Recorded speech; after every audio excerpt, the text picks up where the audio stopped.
Calling, to be called, is not just for pastors or prophets or preachers.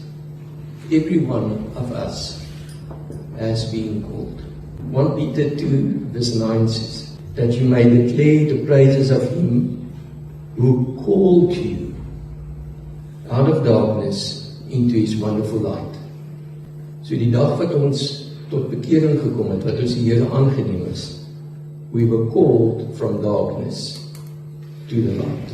In Romeine 8 vers 28 en 30 sê, and we know that in all things God works for the good of those who love Him, who has been called according to His purpose. God does not call the qualified.